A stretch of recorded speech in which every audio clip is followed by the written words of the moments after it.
الحمد للہ رب العالمین والصلاة والسلام علی سید الانبیاء والمرسلین اما بعد فاعوذ باللہ السمیع العلیم من الشیطان الرجیم بسم اللہ الرحمن الرحیم الصلاة والسلام علیکہ سیدی یا رسول اللہ وعلی آلکہ واصحابکہ سیدی یا حبیب اللہ۔ صحیح بخاری کتاب الوحی تو آخری حدیث، اس کا درس کا اکثر حصہ ہو چکا ہے، تو یہ حدیث مبارکہ طویل حدیث ہے۔ اس کے پہلے حصے میں ان سوالات اور جوابات کا ذکر ہے جو ہرقل نے ابو سفیان سے پوچھے تھے، اور سوالات کے جوابات کی روشنی میں ہرقل نے جو نتیجہ نکالا اس کا ذکر ہے کہ آپ صلی اللہ علیہ وسلم سچے نبی ہیں، اور اس نے آپ کے ساتھ اپنی عقیدت کا اظہار کیا۔ تو یہ ہرقل نے کیوں کیا تھا ایسا کہ آپ صلی اللہ علیہ وسلم کی طرف سے اسے دعوت اسلام سے متعلق خط پہنچا تھا، تو آپ صلی اللہ علیہ وسلم کے بارے میں مزید معلومات حاصل کرنے کے لیے اس نے اپنے اراکین سلطنت کو کہا کہ یہاں کوئی عرب کا شخص ہو تو اس کو میرے دربار میں بلا کر لے آؤ۔ یہ شام میں تجارتی قافلہ ابو سفیان کا موجود تھا، تو پھر یہ شام سے ان کو بلایا گیا ایلیا یعنی بیت المقدس میں، اور وہاں پھر یہ محل کے اندر دربار کے اندر سوال و جواب کا سلسلہ ہوا، اور دحیہ کلبی کے ذریعے عظیم بصرہ تک جو خط آپ صلی اللہ علیہ وسلم کا پہنچا تھا آگے ہرقل تک پہنچایا گیا۔ تو پہلے اس نے یہ سوالات و جوابات کے ذریعے سے ایک نتیجہ نکال لیا اور اس کو یقین ہو گیا کہ آپ صلی اللہ علیہ وسلم سچے نبی ہیں۔ پھر یہ خط پڑھا تو یہاں پہلی جو مسند روایت ہے اس میں خط کے بعد یہ ذکر نہیں ہے کہ ابو سفیان نے اپنے اراکین سلطنت کو اسلام قبول کرنے کی دعوت دی ہو، اس کا یہاں ذکر نہیں آیا۔ یہاں تو یہی ہے کہ ابو سفیان کہتا ہے کہ جب وہ شور و گل ہوا محل میں تو ہمیں نکال دیا گیا، اور ابو سفیان کہنے لگا کہ رسول اللہ صلی اللہ علیہ وسلم کا معاملہ تو بڑا عظیم ہو گیا ہے کہ بادشاہ روم بھی ان سے ڈر رہا ہے۔ آگے پھر امام زہری نے عبد الملک بن مروان کے زمانہ میں جو ابن ناطور شام کے علاقے کا جو پادری تھا اور بیت المقدس کا گورنر تھا اور وزیر زراعت بھی تھا، تو اس کا پھر بیان ذکر کیا ہے۔ کبھی ایک دن ہرقل بیت المقدس آیا، اور آنے کی وجہ آپ پہلے سن چکے ہیں کہ ایرانیوں پر فتح حاصل ہوئی تھی، تو اس فتح کی خوشی اور شکرانے میں وہ بیت المقدس آیا تھا اور پیدل آیا تھا۔ تو یہاں اس نے خواب رات کو ستاروں میں نظر کی اور پھر اس نتیجے پر پہنچا کہ ختنہ کرنے والوں کا بادشاہ ظاہر ہو چکا ہے اور وہ غالب آ گیا ہے۔ پھر اس میں ذکر یہ ہے کہ وہ بیت المقدس میں تھا، تو وہاں اس نے یہ ستاروں میں نظر کر کے تو یہ اس نتیجے تک وہ پہنچا کہ ختنہ کرنے والوں کا بادشاہ غالب آ گیا ہے۔ پھر اس میں یہ ہے کہ ہرقل نے رومیہ والے اپنے دوست کو خط لکھا جو علم میں اس کے ہم پلہ تھا۔ تو اب یہ بیت المقدس سے واپس ہمس اپنے دارالحکومت میں چلا گیا تھا، تو وہاں اس کو اپنے دوست کا خط بھی پہنچ گیا اور اس کی رائے بھی ہرقل کی رائے کے موافق تھی۔ تو اب اس نے ہمس اپنے دارالحکومت کے اندر یہ اجلاس طلب کیا اور جو بڑے بڑے لوگ تھے روم کے ان کو وہاں بلایا گیا اور وہاں پھر اس نے ان کو دعوت دی کہ اگر تمہارا کوئی بھلائی پانے کا اور کامیابی کا کوئی ارادہ ہے، کوئی رغبت ہے اور اپنے ملک کی بقا چاہتے ہو تو اس نبی کی پیروی کر لو اور بیعت کر لو۔ اس پہ وہ اٹھ کے بھاگے اور پھر دروازے بند تھے، پھر دوبارہ بلا لیا۔ پھر انہوں نے کہا میں تو ویسے ہی دیکھ رہا تھا کہ تم اپنے دین میں کتنے پختہ ہو، تو پھر انہوں نے اس کو سجدہ کیا اور راضی ہو گئے۔ تو اوپر والی جو روایت گزری ہے، جو مسند روایت ہے ابو سفیان والی، اس میں یہ ظاہر ہے کہ یہ سوال و جواب کا سلسلہ اور خط کے پڑھنے کا سلسلہ اور وہاں پر پھر جو شور و غل ہوا، تو یہ ساری باتیں ہوئی ہیں ہمس کے یہاں ایلیا یعنی بیت المقدس میں۔ جو مسند روایت ہے ابو سفیان کی، اس سے یہی ظاہر ہے نا کہ یہ اراکین سلطنت کے سامنے، عظماء روم کے سامنے ہرقل کا یہ خط پڑھوانا اور پھر اس پر ان کو دعوت دینے کا یہاں صراحت ذکر نہیں ہے، لیکن یہ ہے کہ سوال و جواب کا سلسلہ ابو سفیان کے ساتھ اور پھر آگے خط پڑھنے کا سلسلہ یہ بیت المقدس میں ہوا اور وہاں پہ جو ہے نا وہ شور و غل ہوا۔ لیکن جو آگے جو روایت آ رہی ہے ابن ناطور کی کے حوالہ سے، زہری کی روایت، اس میں یہ آ رہا ہے کہ یہ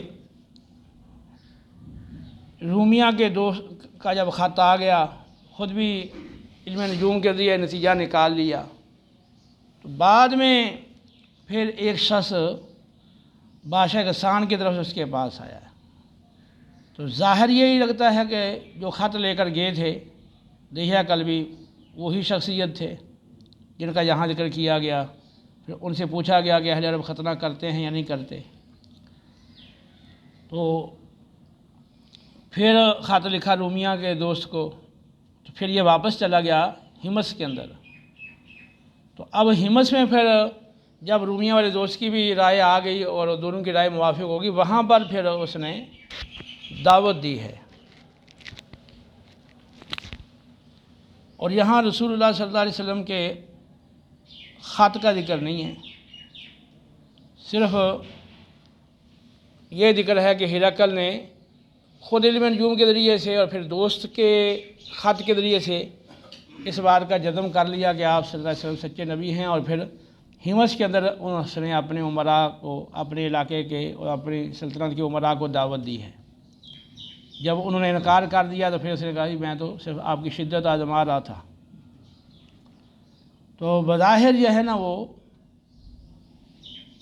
یہ محسوس ہوتا ہے کہ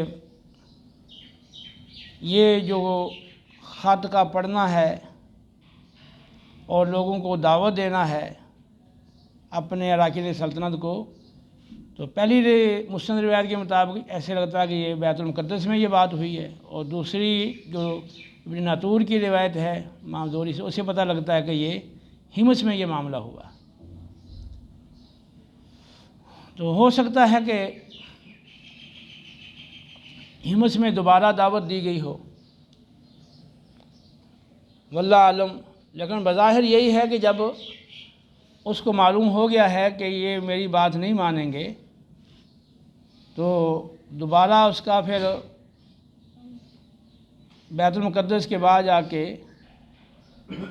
اپنے ہمس دارالحکومت میں جا کے دعوت دینا بظاہر بعید لگتا ہے۔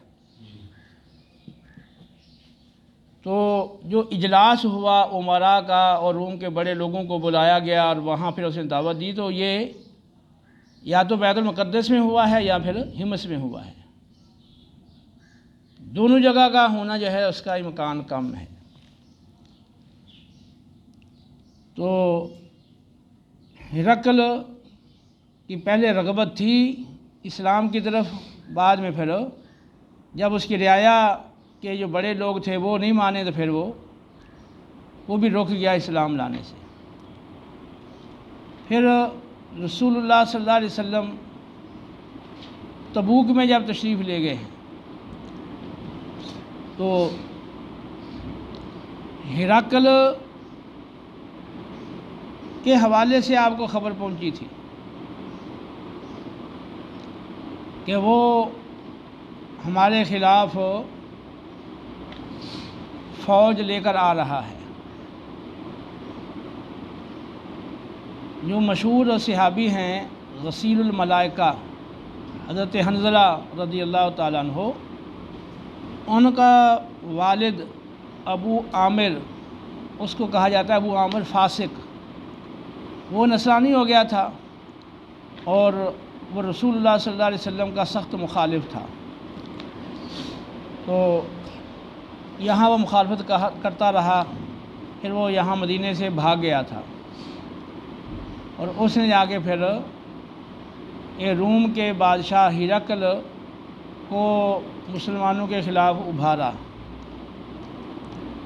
جو مدینے کے منافقین تھے ان کے ساتھ اس کا رابطہ اور تعلق تھا، ان کو کہا تم ایک یہاں مسجد بنا لو تو تاکہ وہاں تم لوگ جمع ہو کر آپس میں میٹنگ کر سکو، اور میرا جب خط آپ کے پاس آئے تو وہاں تم بیٹھ کر اس خط کے مضمون کے حوالے سے اپنے ساتھیوں کو آگاہ کر سکو، اور پھر جب ہم باہر سے حملہ کریں تو اندر سے تم ہماری مدد کر سکو۔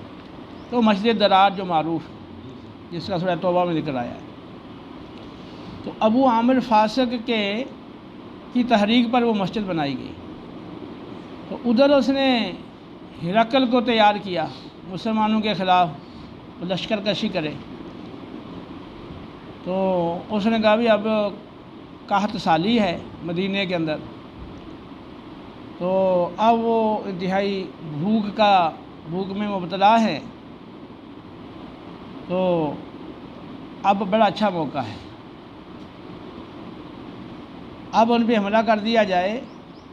تو پہلی معاشی تنگی میں مبتلا ہیں، قحط سالی میں مبتلا ہیں، اب ان میں ہمت نہیں ہے مقابلہ کرنے کی، تو اب آپ چڑھائی کر دیں اور یہ تہس نہس کر کے ان کا معاملہ ختم کر دیں۔ اس کے لیے جناب پھر یہ ہرقل تیار ہو گیا۔ نبی کریم علیہ السلام کو معلوم ہوا کہ 40,000 کا لشکر لے کر وہ آ رہا ہے، تو آپ صلی اللہ علیہ وسلم نے مناسب سمجھا کہ بجائے اس کے کہ وہ یہاں پہنچے، ہم پہلے سے ہی اس کے قریبی علاقے تبوک میں پہنچ جائیں اور وہیں اس کا مقابلہ کریں۔ تو یہاں سے پھر تقریباً 30,000 کا لشکر جو ہے نا وہ وہاں تبوک پہنچ گیا۔ جیسے کیسے بھی حالات تھے اس کے باوجود یہ لشکر وہاں پہنچ گیا، تو اب وہ مقابلے میں نہیں آیا۔ تو مسند احمد میں روایت ہے،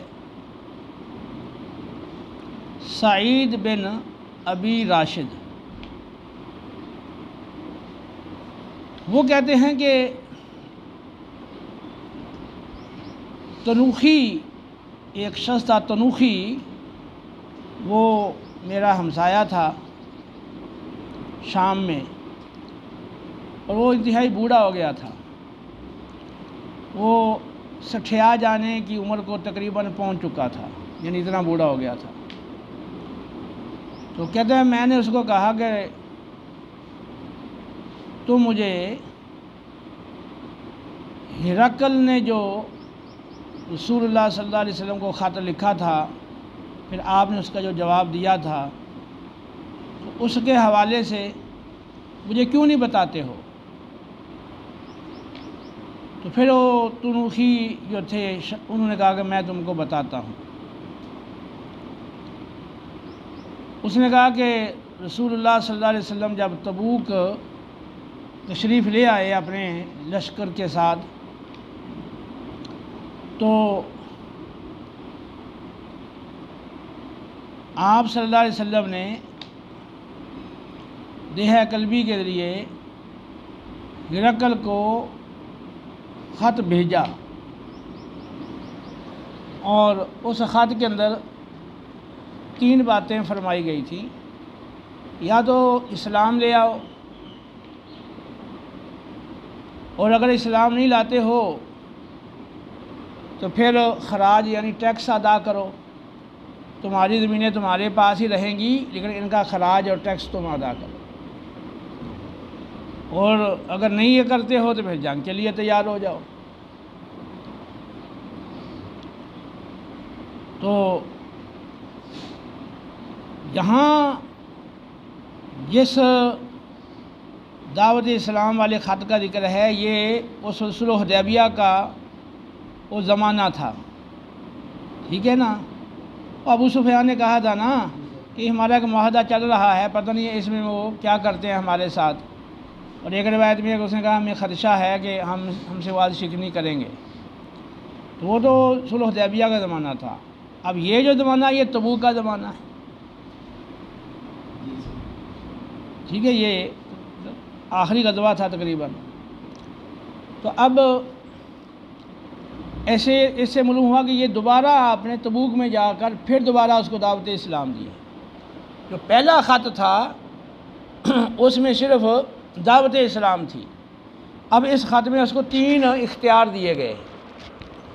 تو اس نے اپنے اراکین سلطنت کو اکٹھا کیا، اور پھر دروازے وغیرہ بند کروا لیے، اور ان سے پھر کہا کہ دیکھو یہ ان کی طرف سے بندہ میرے پاس آیا ہے، اور یہ خط ان کا آیا ہے جیسا کہ تمہیں معلوم ہے۔ تو 3 انہوں نے ہمیں اختیار دیے ہیں، یا تو ہم اسلام قبول کر لیں، یا پھر زمینوں کا ٹیکس دیں اور زمینیں ہمارے پاس رہیں، یا پھر جنگ کریں۔ تو اب وہ جو بڑے بڑے لوگ اور پادری وغیرہ جب جمع کیے گئے تھے، انہوں نے اپنی ٹوپیاں اتار کر پھینک دیں کہ تم ہمیں عیسائیت کو چھوڑنے کی دعوت دے رہے ہو، اور ہمیں کہہ رہے ہو کہ حجاز سے ایک دیہاتی آیا ہے تو ہم اس کی غلامی کر لیں۔ تو اس نے پھر جب یہ دیکھا تو اس نے کہا بھی میں تو تمہاری شدت آزما رہا تھا کہ تم اپنے دین پہ کتنے پختہ ہو۔ اس نے پھر جو شام کے نصرانی تھے ان پر جو حاکم تھا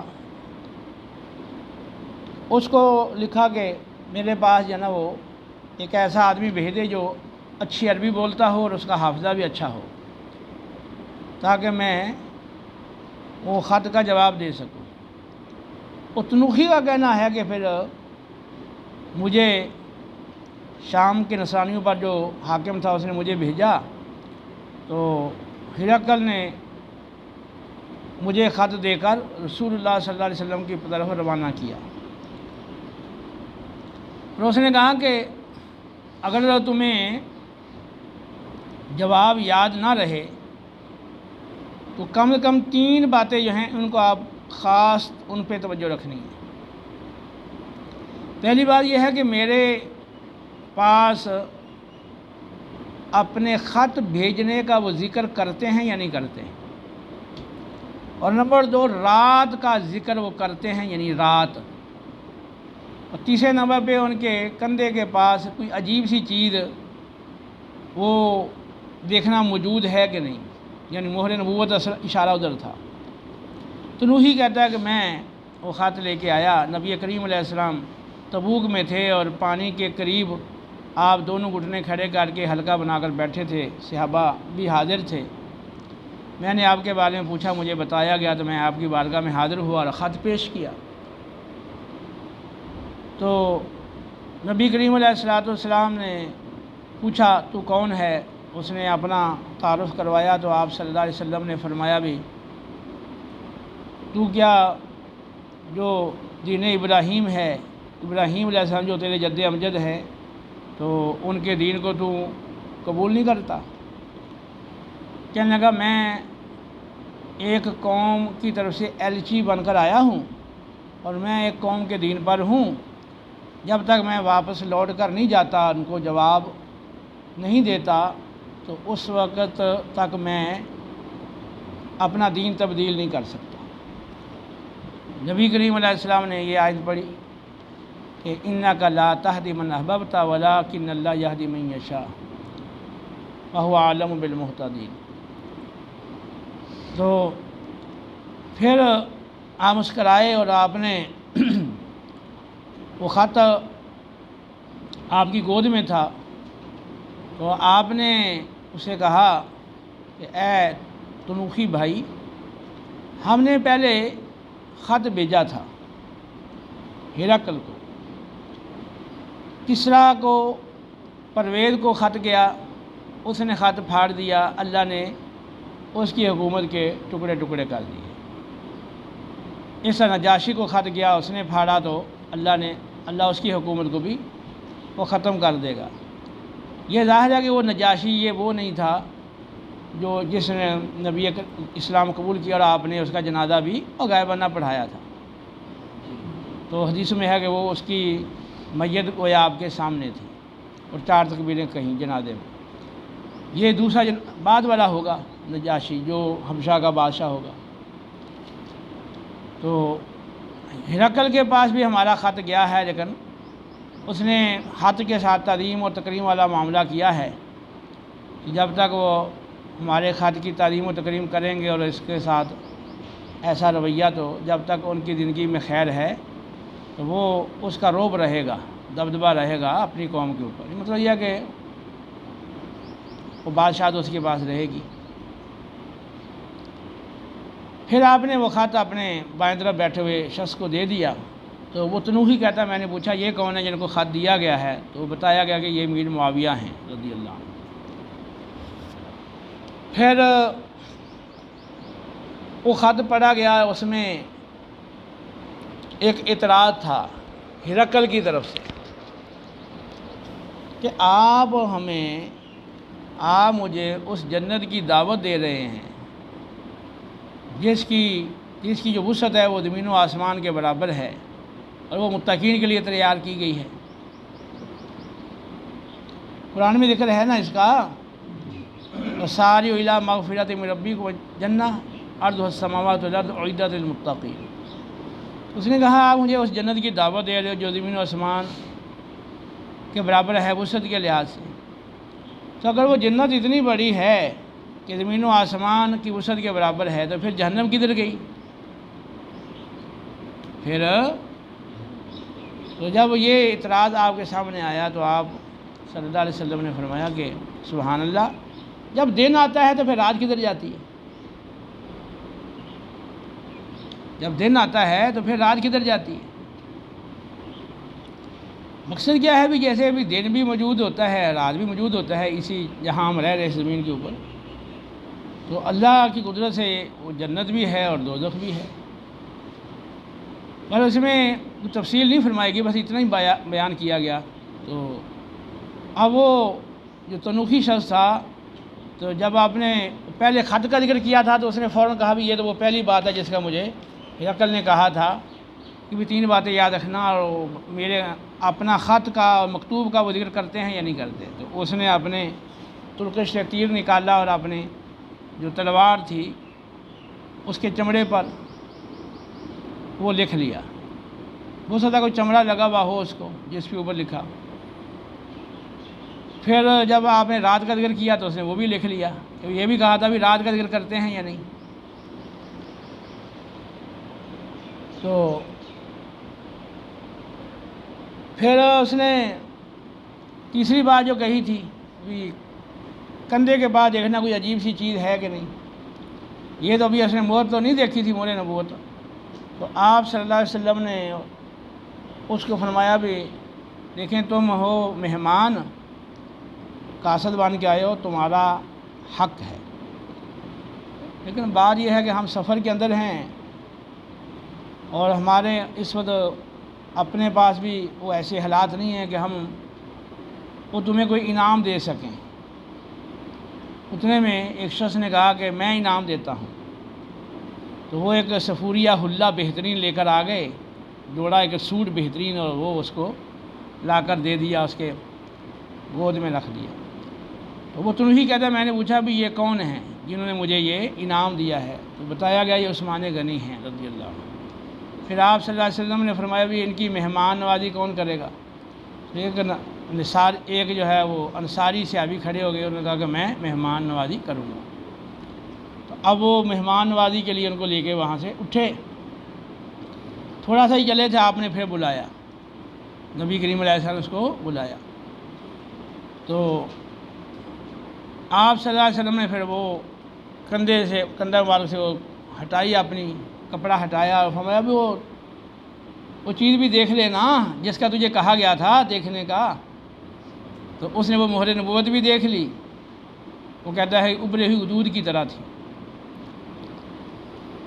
تو یہ پوری روایت جو ہے وہ مسند احمد میں سعید بن ابی راشد کے حوالے سے مذکور ہے۔ کہا گیا ہے کہ سعید بن راشد جو ہے نا وہ مجہول ہے، باقی کوئی اور کلام اس پہ نہیں کیا گیا، واللہ عالم الصواب۔ اب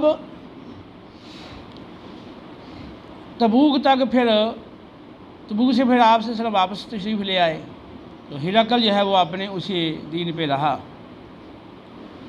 پھر ابو بکر صدیق رضی اللہ تعالیٰ عنہ کی خلافت کا زمانہ آیا، تو اب ابو بکر صدیق رضی اللہ تعالیٰ عنہ نے پھر اس کو دعوت اسلام دی، ہرقل کو۔ اس کا ذکر جو ہے وہ مستدرک کے حوالے سے ابن کثیر نے تفسیر ابن کثیر میں کیا ہے، اور کنز العمال کے اندر بھی اس روایت کو نقل کیا گیا۔ دلائل نبوت البحقی کے اندر یہ روایت موجود ہے، اور ابن کثیر نے کہا کہ ھذا جید الاسناد، یعنی یہ جو حدیث ہے، حاضر حدیث، یہ جو حدیث ہے اس کی سند جید ہے، رجال و ثقات، اس کے راوی ثقہ ہے۔ تو بہرحال یہ روایت جو ابو بکر صدیق رضی اللہ تعالیٰ عنہ کی طرف سے دعوت اسلام پیش کی گئی، تو یہ صحیح روایت ہے۔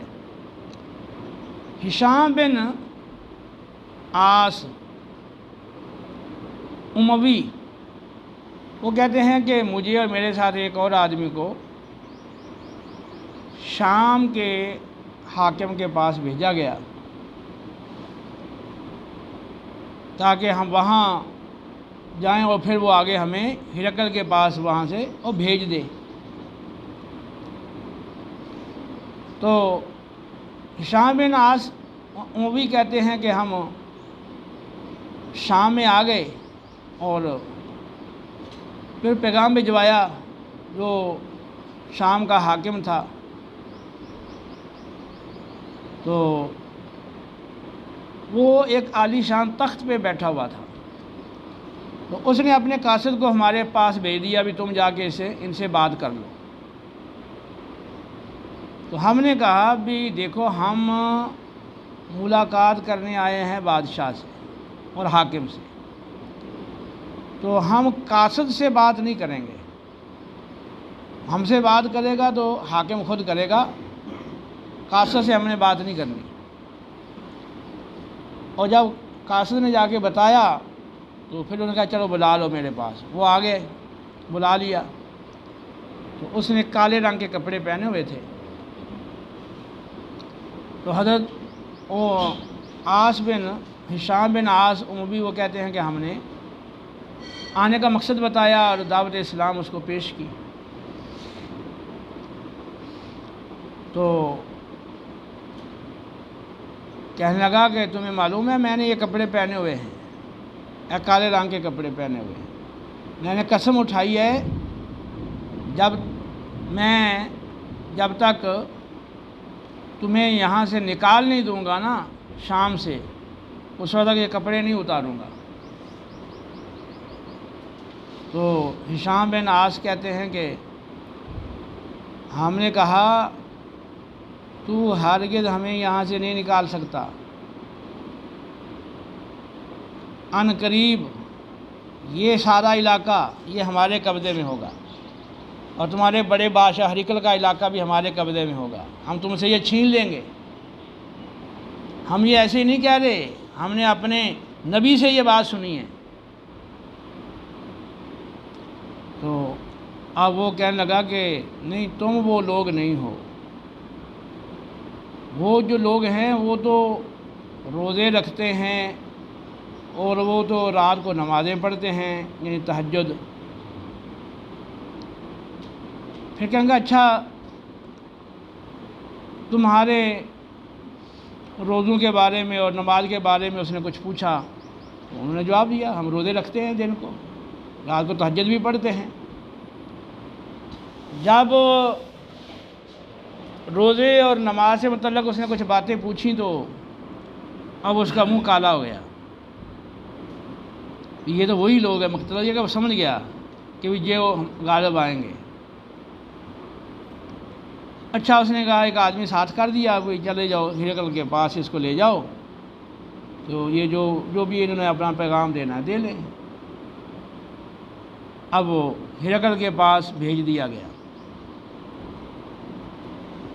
جب وہاں پہنچے تو جو اس کا شہر تھا،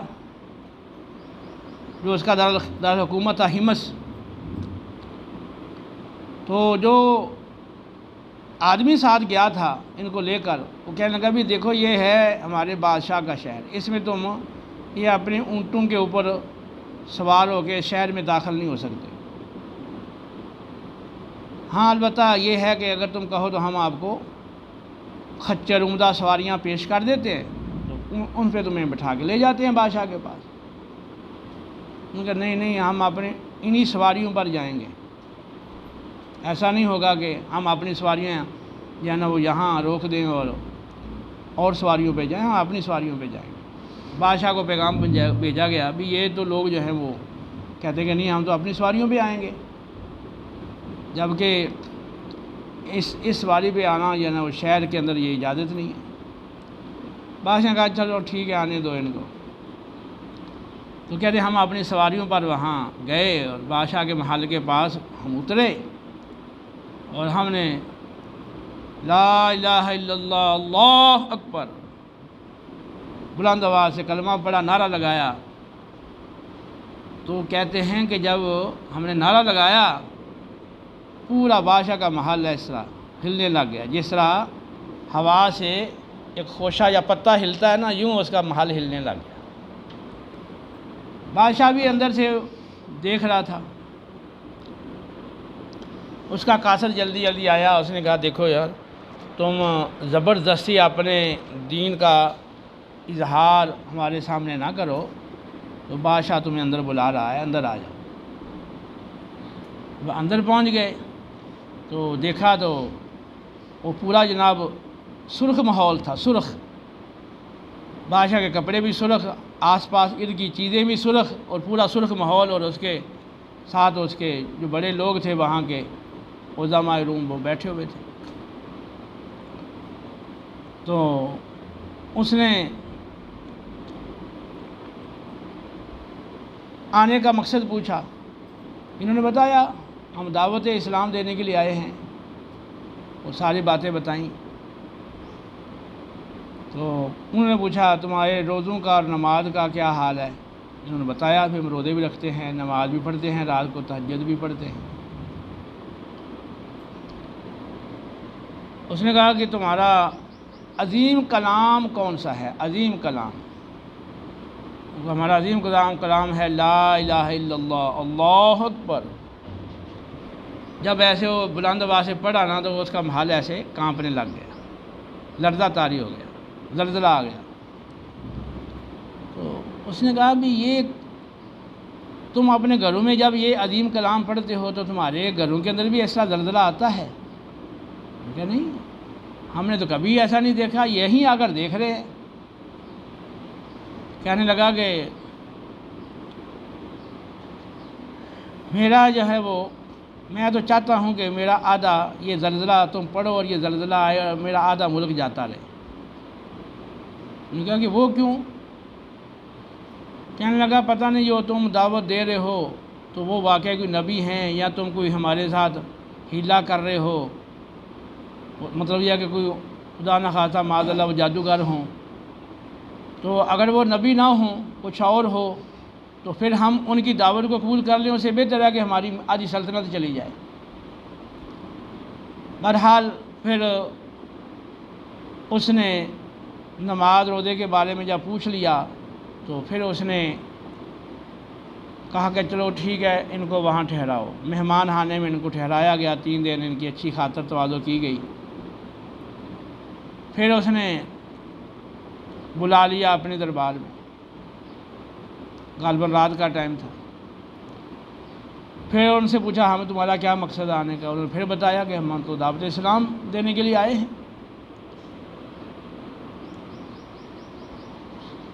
پھر ہرقل نے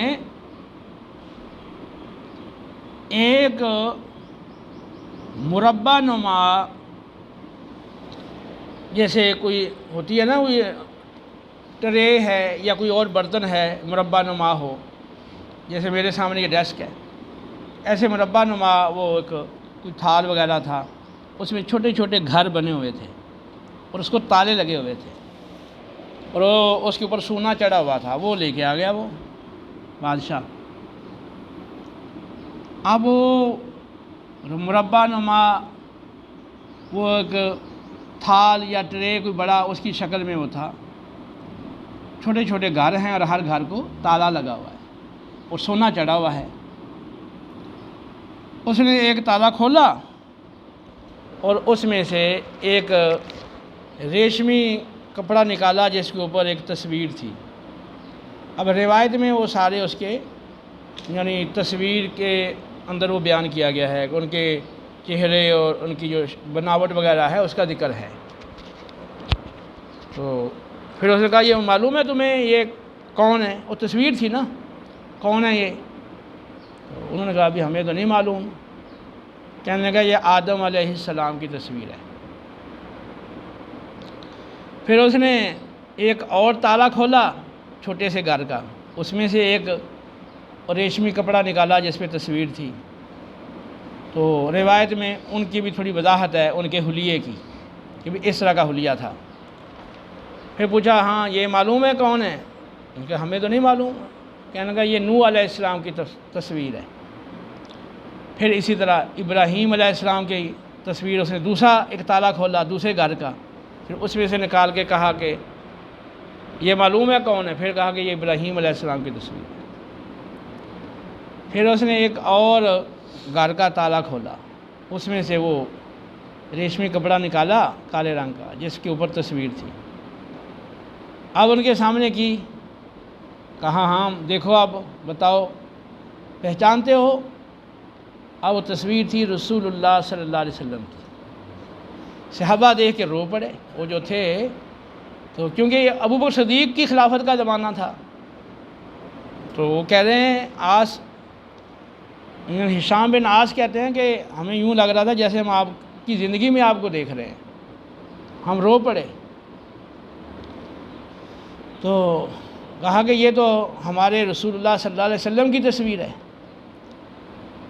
اس نے کہا کہ اصل میں یہ سب سے جو آخری گھر ہے نا یہ وہ ہے، وہ میں نے پہلے اس کو کھول دیا ہے تاکہ میں دیکھوں کہ تم پہچانتے ہو کہ نہیں پہچانتے ہو۔ یہ جتنے گھر بنے ہیں سب سے آخری گھر یہ ہے جس کے اندر میں سے یہ تصویر نکالی۔ پھر اس نے اور گھروں کے تالے باری باری کھولے تو وہ تصویریں نکالتا گیا۔ وہ تصویر نکالی تو حضرت موسیٰ علیہ السلام کی تصویر، وہ پوچھتا تھا ہم اس کو پہچانتے ہو؟ یہ کہتے ہم تو نہیں پہچانتے، وہ بتاتا تھا یہ موسیٰ علیہ السلام کی تصویر ہے۔ پھر اس نے لوط علیہ السلام کی تصویر نکالی، وہ دکھائی۔ پھر حضرت ہارون کی تصویر بھی دکھائی، پھر لوط علیہ السلام کی دکھائی، اور اس کے بعد یوسف علیہ السلام کی، پھر یعقوب، اسحاق، اسماعیل علیہ السلام کی تصویریں، اور پھر سلیمان علیہ السلام، داؤد علیہ السلام کی تصویریں، آخر میں عیسیٰ علیہ السلام کی۔ تو ہشام بن عاص اموی وہ کہتے ہیں کہ ہم نے پھر پوچھا بھی یہ تمہارے پاس تصویریں کیسے آئی ہیں؟ وہ کہتے ہیں بھی ہم باقی تصویروں کو تو ہم نہیں جانتے تھے، لیکن چونکہ رسول اللہ صلی اللہ علیہ وسلم کی تصویر تو ہم پہچانتے تھے، تو اس سے ہمیں اندازہ ہو گیا بھی جب یہ تصویر صحیح ہے تو باقی تصویریں جو بتا رہا ہے یہ بھی صحیح ہوں گی۔ تو پھر جب ہم نے پوچھا تو اس نے کہا کہ آدم علیہ السلام نے دعا مانگی تھی کہ اے اللہ میرے جو اولاد میں نبی ہیں نا تو وہ مجھے دکھا، تو اللہ نے آدم علیہ السلام پر یہ تصویریں نازل فرمائی تھی۔ مغرب میں جہاں سورج ڈوبتا ہے وہاں آدم علیہ السلام کے خزانے میں یہ محفوظ تھیں۔ پھر ذوالقرنین نے جا کر وہاں سے یہ تصویریں اس خزانے سے نکالی، پھر دانیال علیہ السلام کے حوالے انہوں نے کر دی تھی۔ تو یہ وہ تصاویر ہیں۔ تو پھر وہ کہنے لگا کہ میں تو چاہتا ہوں کہ میری بادشاہ چلی جائے اور میں جو ہے وہ تمہارے امیر کا غلام بن کے رہوں اور پوری زندگی ان کی غلامی میں گزاروں، یہ میری دشی میں خوشی ہے۔ اس طرح کی اس نے باتیں کی۔ پھر ان حضرات کو قیمتی تحائف اس نے پیش کیے، اور پھر یہ لے کر جب واپس آئے اور ابو بکر صدیق رضی اللہ تعالیٰ کے سامنے انہوں نے یہ ساری تفصیلات ذکر کی اور رسول اللہ صلی اللہ علیہ وسلم کی تصویر کا ذکر کیا، تو وہ بھی ابو بکر صدیق بھی رونے لگ گئے۔ پھر فرمایا کہ یہ بیچارہ مسکین ہے، اگر اس کو توفیق ملتی تو یہ اسلام لے آتا، جو یہ کہہ رہا تھا میں غلامی کرتا، توفیق ہوتی تو یہ کار گزرتا۔ یہ پوری روایت ہے، دلائل النبوۃ البیہقی میں موجود ہے، مستدرک کے حوالے سے ابن کثیر نے نقل کیا، کہا کہ اس کے راویوں میں کوئی خطرے والی بات نہیں ہے۔ کنز العمال میں کہا کہ ابن کثیر نے کہا کہ یہ اس کی سند جید ہے اور اس کے راوی ثقہ ہیں۔ تو ابو بکر صدیق کے زمانے میں بھی دعوت دی گئی، تو پھر سیدنا ابو بکر صدیق رضی اللہ عنہ کے زمانے میں کچھ حصہ جو تھا روم کا وہ مسلمانوں کے قبضے میں آ گیا تھا۔ مزید پھر حضرت عمر فاروق رضی اللہ عنہ کے زمانے میں پھر وہ حصہ قبضے میں آیا۔ تو نبی کریم علیہ الصلوۃ والسلام کے بعد پھر باقاعدہ جنگیں ہوئی ہیں، اور نبی کریم علیہ السلام نے اپنی حیات کے اندر بھی جو تبوک سے پہلے جو آپ نے بھیجے تھے قافلے، تو اس میں بھی ایک دفعہ 1,00,000 فوج لے کے آیا تھا ہرقل جو، تو اس میں جو صحابہ گئے تھے تو 3 صحابہ کو کہا گیا تھا بھی یہ لشکر کے امیر ہوں گے، تو اگر یہ شہید ہو جائے تو بھی ہوگا۔ تو تیسرے نمبر پہ پھر خالد بن ولید، باقی شہید ہو گئے تھے، خالد بن ولید بنے تھے اس کے امیر۔ تو وہ اب ادھر 1,00,000 فوج تھی، ادھر اندازہ ہی نہیں تھا، ادھر تو بہت کم تھی تعداد، تو پھر بظاہر یعنی وہاں سے بچنا مشکل تھا کیونکہ 1,00,000 فوج تھی۔ لیکن خالد بن ولید جو تھے ان کی سمجھداری تھی، ان کی وہ بڑی صلاحیت تھی، مہارت تھی، تو یہ پھر اپنے صحابہ کو، ساتھیوں کو وہاں سے اس کے نرگے سے نکال لائے تھے۔ بعد میں پھر دوبارہ یعنی وہ لشکر کشیاں ہوتی رہی ہیں، اور پھر آخر عمر فاروق کے زمانے میں پھر یہ روم مسلمانوں کے قبضے میں آ گئے۔ اب جو نبی کریم علیہ السلام کے زمانے میں ہرقل تھا، کیا وہی ابو بکر صدیق کے زمانے میں تھا، وہی عمر فاروق کے زمانہ میں تھا؟ تو علامہ عینی کا کہنا تو یہ ہے کہ نبی کریم علیہ السلام کے زمانے میں جو ہرقل تھا وہ اور تھا، اور ابو بکر صدیق کے زمانے میں پھر اور تھا اس کا بیٹا، پھر عمر فاروق کے زمانے میں اس کا پوتا تھا، اور فتح الباری میں لکھا کہ وہ ایک ہی ہرقل تھا، نبی کریم علیہ السلام کے زمانے میں بھی، ابو بکر صدیق کے زمانے میں بھی، اور عمر فاروق رضی اللہ عنہ کے زمانے میں بھی۔ پھر آخر میں جو ہرقل تھا وہ قسطنطینیہ، جس کو عام لوگ قسطنطنیہ کہتے ہیں، تو عربی لفظ ہے وہ قسطنطینیہ، وہ چلا گیا تھا۔ پہلے اس نے اپنے لوگوں کو کوشش کی تھی کہ ہم یا تو اسلام قبول کر لیں یا پھر جزیہ دے دیں، یہ زمینیں ہمارے پاس رہ جائیں، وہ نہیں مانے، تو پھر یہ چھوڑ کے قسطنطینیہ چلا گیا اپنے علاقے کو، تو 31 سال اس نے بادشاہت کی۔ یہ جو تفصیلات ہیں یہ ان روایات کی روشنی میں آپ کے سامنے میں نے رکھی ہیں، جیسے کچھ مزید ہرقل کے بارے میں کچھ وضاحت مل جاتی ہے۔ باقی یہ ہے کہ دل کے اندر بے شک اسلام کی کوئی رغبت ہو، لیکن یہ اسلام نہیں لایا، اور پھر متعدد مرتبہ مسلمانوں کے خلاف لشکر کشی اس نے کی ہے، تو اب کس طرح کا وہ مانا جا سکتا ہے کہ اس کے اندر کوئی اسلام کی محبت تھی؟ شروع میں ہوگی، جیسے یہاں روایت سے پتہ چلتا ہے، لیکن پھر وہی اقتدار کی ہوس اور حرص یا اپنی جان کا خطرہ اور اقتدار جاتے رہنے کا خوف، یہ اس پہ رہا، اور جس کی وجہ سے وہ اسلام کی دولت سے محروم رہا۔ تو اس میں ہمارے لیے درس ہے کہ رسول اللہ صلی اللہ علیہ وسلم نے بنفس نفیس جا کر بھی بعض مقامات پہ لوگوں کو دین کی دعوت دی، اور اس کے لیے لمبے لمبے سفر کیے ہیں، صعوبتیں مشقتیں اٹھائی ہیں، اور آپ نے خطوط کے ذریعے بھی دعوت اسلام پیش کی ہے، اور ہر لحاظ سے آپ نے دین کے غلبے کے لیے محنت، مشقت اور انتہا درجے کی قربانیاں دی ہیں، اور آزمائشوں سے گزرے ہیں، اور آپ نے پھر بالآخر اسلام کو غالب کر دیا۔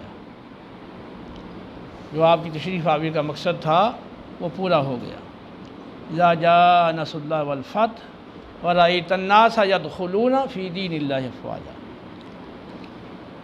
اس میں ہمارے لیے درس ہے، ہمارے حکمرانوں کے لیے بھی درس ہے، ہمارے اصحاب اقتدار کے لیے بھی درس ہے کہ یہ جو اقتدار یا حکومت وہ صرف اپنی واہ کے لیے، اپنی عزت کے لیے اور اپنی شہرت کے لیے یا دنیاوی مال کے لیے نہیں ہوتی۔ جو مسلمان ہے تو اس کو اگر حکومت بھی ملتی ہے یا عہدہ بھی ملتا ہے یا اقتدار ملتا ہے یا مال ملتا ہے تو وہ اپنا سب کچھ دین کے غلبے کے لیے لگاتا ہے۔ ان اللہ اشتری من المؤمنین انفسهم واموالهم بان لهم الجنہ۔ اس کو نہ اپنے اقتدار جانے کی پرواہ ہے، نہ اپنی جان جانے کی پرواہ ہے، نہ اپنے مال کی پرواہ ہے، وہ تو یقین رکھتا ہے کہ جنت کے بدلے میں میں سب کچھ بیچ چکا ہوں، اپنے رب سے یہ سودا کر چکا ہوں۔ تو جیسے آپ دیکھ لیں کہ ہرقل کو رسول اللہ صلی اللہ علیہ وسلم نے دعوت دی، اور پھر تبوک کے موقع پہ دوبارہ دعوت دی ہے، پھر عہد صدیقی میں دعوت دی گئی، پھر جب وہ دعوت قبول نہیں کی تو پھر اس کے ساتھ جنگ ہوئی ہے، بالآخر وہ علاقے فتح ہو گئے ہیں اور وہ مسلمانوں کے زیر تسلط آ گئے۔ تو اسلام کا تقاضا وہ یہی ہے کہ آپ اپنی حکومت، اپنے اقتدار کو دین کے غلبے کے لیے استعمال کریں اور اس سے دین کو غالب کریں۔ تو کاش ہمارے اندر بھی یہ احساس ہو، موبائل کے ذریعے اور میسج کے ذریعے اور دیگر جتنے بھی ذرائع ہیں ان کے ذریعے ہم دین کا پیغام دوسروں تک پہنچائیں، نیکی کی دعوت دیں، برائی سے روکیں، امر بالمعروف نہی عن المنکر کا فریضہ پورے طور پر ادا کریں۔